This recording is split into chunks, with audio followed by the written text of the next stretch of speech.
Esto es Opinión 21, el espacio de reflexión y análisis de Capital 21. Aquí se discuten y defienden los temas que ocupan y preocupan a la Ciudad de México. Bienvenidos.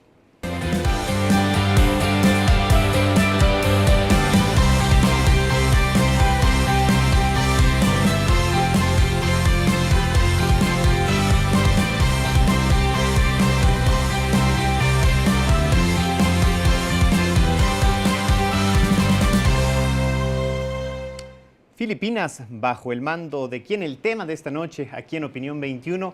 Y para abordarlo nos acompañan dos personalidades a quienes me permito presentar. Él es el doctor Ulises Granados Quirós, es internacionalista académico del Instituto Tecnológico Autónomo de México, el ITAM. Doctor, bienvenido. Muchas gracias por recibirme. Al contrario, usted por acompañarnos. Y también está con nosotros el doctor Juan José Ramírez Bonilla. Él es filósofo académico del Centro de Estudios de Asia y África del Colegio de México. Doctor, también un placer estar con ustedes. Gracias. ¿Y qué les parece si antes de entrar en conversación vemos el siguiente material?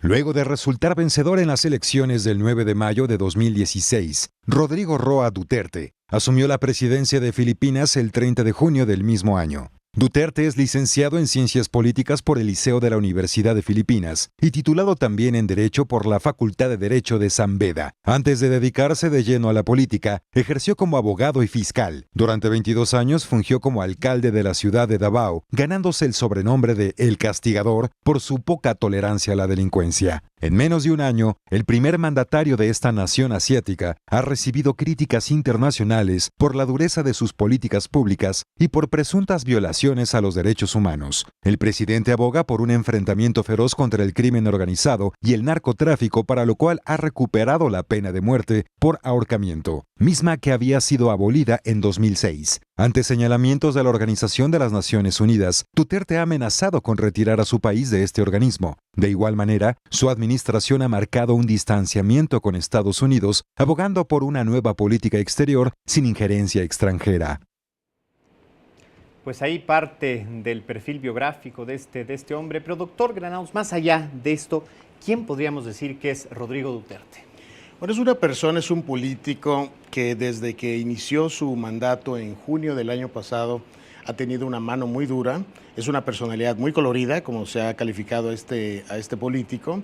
Es una persona intolerante ante el crimen, y esto no es de ahorita. Esto es desde que fue alcalde en la ciudad, en esta ciudad de Filipinas. Él fue alcalde en un total de 22 años y ha sido consistente el combate que ha tenido él personalmente, una aversión total al crimen organizado y en particular al narcotráfico.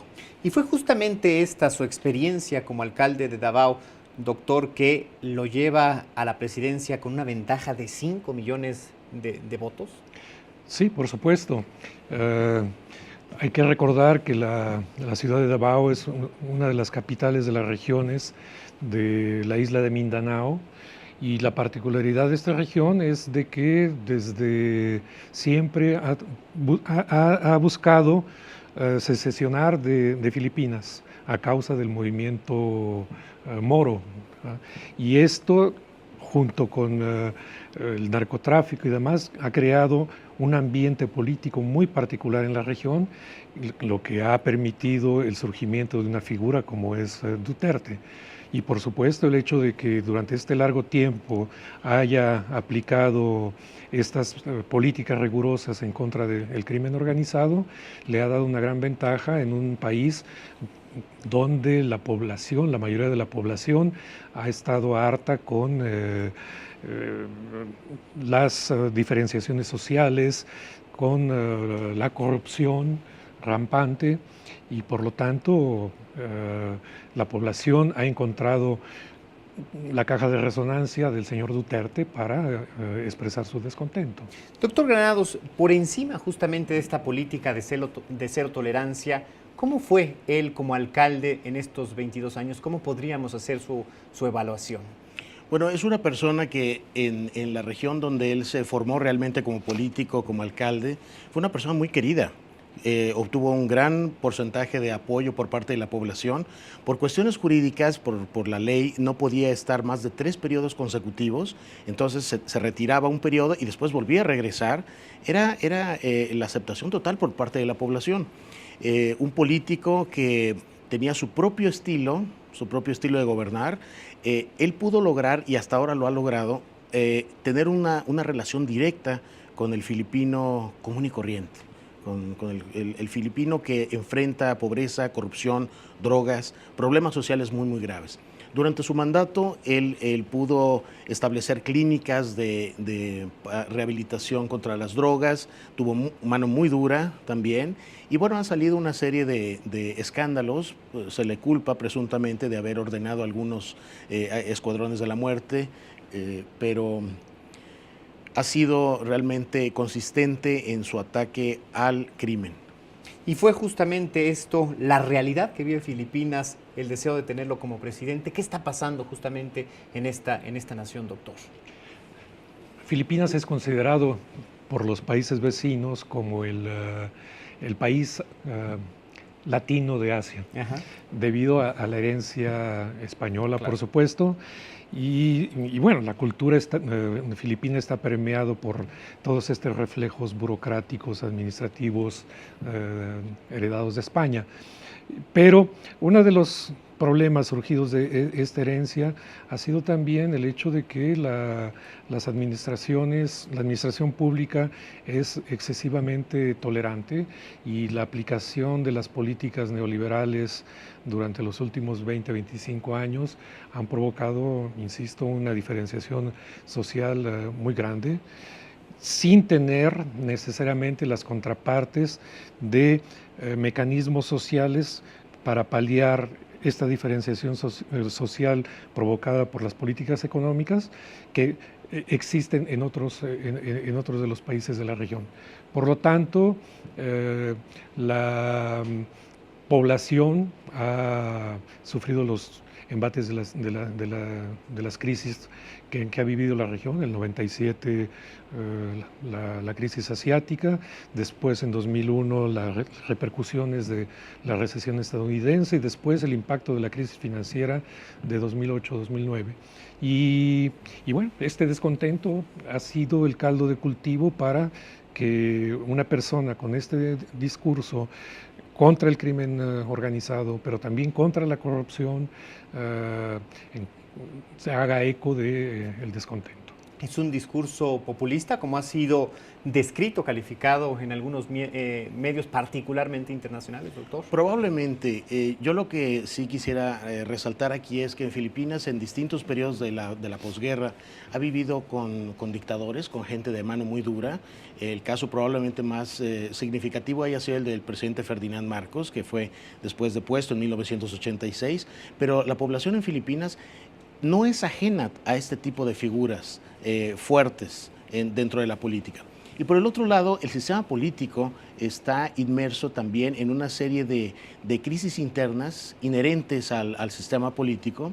Recientemente hemos visto algunos problemas entre senadores, varios senadores contra el presidente. Se está intentando mover un impeachment, un juicio político contra el presidente, y esto proviene de las élites del Senado de Filipinas. Entonces tenemos por un lado a un presidente de línea dura, recordando un poco décadas pasadas en Filipinas con la ley marcial, y por el otro lado crisis entre las élites gobernantes.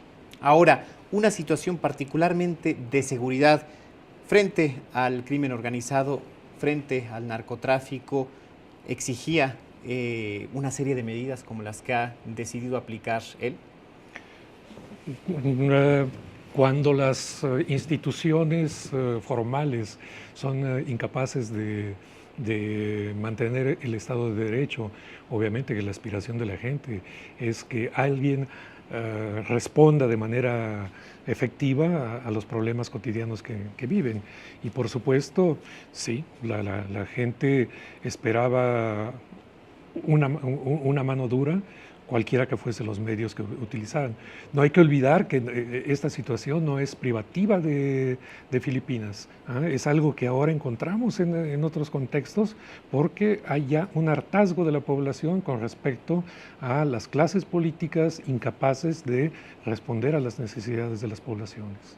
Y doctor, para la audiencia que quizás no esté tan familiarizada con el tema filipino y su realidad, ¿cómo podríamos describir justamente la política de Duterte frente al crimen? ¿Es cero tolerancia y justicia por propia mano o una luz verde a la justicia por propia mano?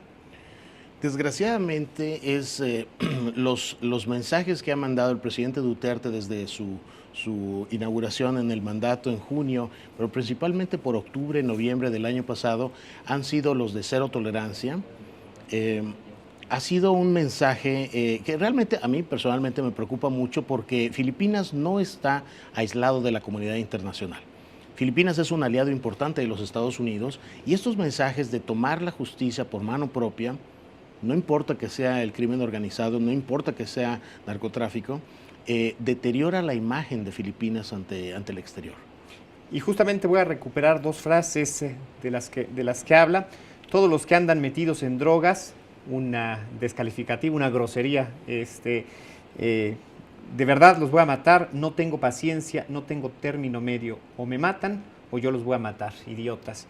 Y una segunda, si están ahí en su vecindario, llame a la policía o hágala usted mismo si tiene pistola, tiene mi apoyo, le daré una medalla. Es también poner en riesgo las instituciones mismas, ¿no, doctor? No, por supuesto, por supuesto. El riesgo de ingobernabilidad es mayúsculo a futuro. Presente. ¿Sí? Basta con que la gente tenga los medios para hacer justicia por su propia mano y entonces sí, las instituciones formales están completamente rebasadas. Y este es uno de los grandes riesgos que implica este tipo de personajes involucrados en la política nacional. Para dimensionar, doctor Granados, ¿cuántos muertos hasta ahora en estos, pues ya prácticamente 8 meses? ¿Hay cálculos que pudieran decirnos que se ha rebasado qué número? Bueno, no hay una cifra exacta de muertos. Se ha hablado de alrededor de 2.500 traficantes de drogas, más alrededor de 4.500 muertes colaterales, civiles entre niños y otro tipo de personas. Podríamos estar hablando de alrededor de unos 7.700, casi 8.000 muertos en esta campaña. Es decir, 1.000 por mes es un terrible. Número altísimo. Es inaceptable totalmente, bajo cualquier parámetro. Ahora, doctor, ¿qué riesgo hay sobre todo en esta figura de los justicieros que él tanto pues aprueba, que tanto inclusive pues incentiva, de que se acabe con un caso como el de Colombia, en donde estos grupos de autodefensa se convirtieron a la vez en grupos paramilitares que se convirtieron en brazos armados de otros grupos o cárteles que pues finalmente estaban derribando o atacando al grupo contrario? Sí, este es el riesgo de continuar con una situación que de hecho vive Filipinas desde el fin de la Segunda Guerra Mundial. No olvidemos que además de todos estos problemas nuevos, en Filipinas sigue habiendo todavía una insurgencia comunista. ¿Cierto? Que no ha sido todavía pacificada, que en la región Moro, de donde proviene el señor Duterte, hay cuando menos 3 corrientes islamistas militantes, 2 de ellas más o menos han logrado acomodarse con el gobierno, pero la tercera sigue reivindicando el terrorismo como la línea de acción política. Claro.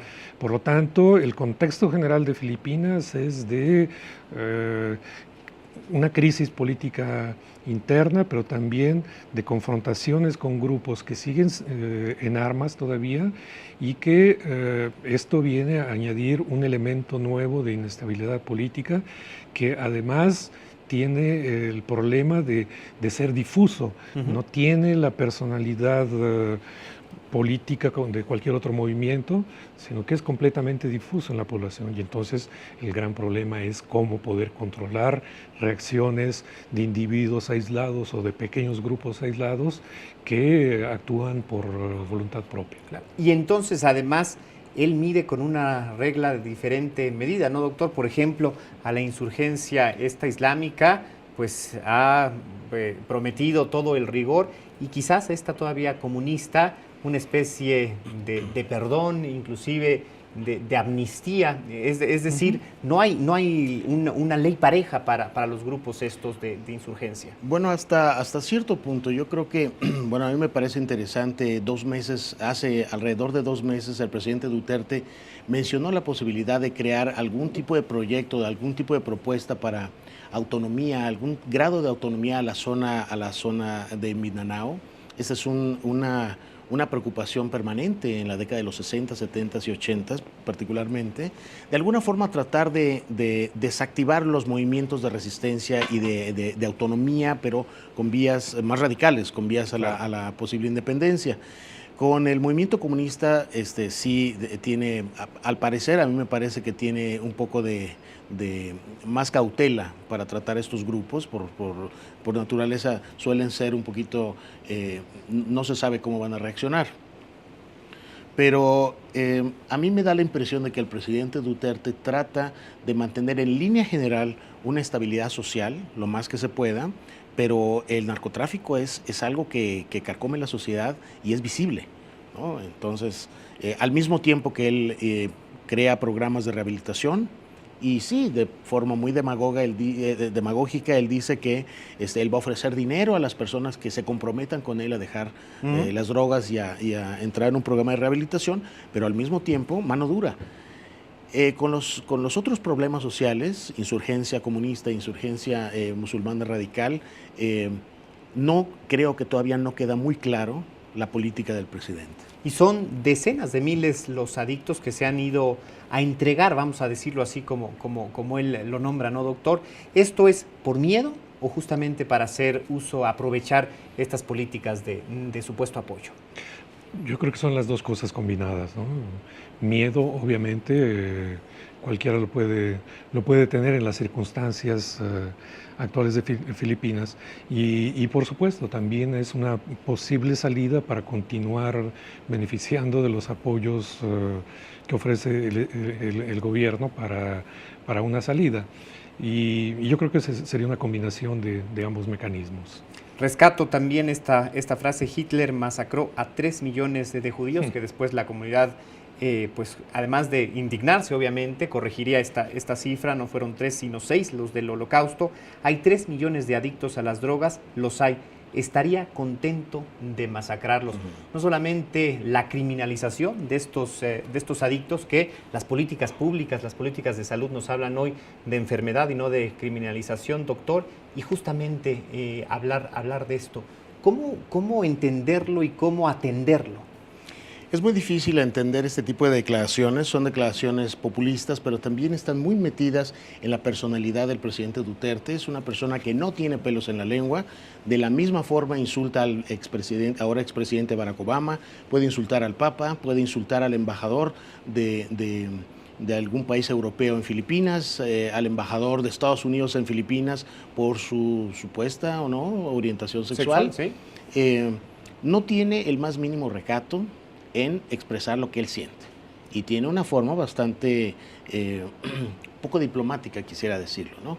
Esto es por un lado, ¿no?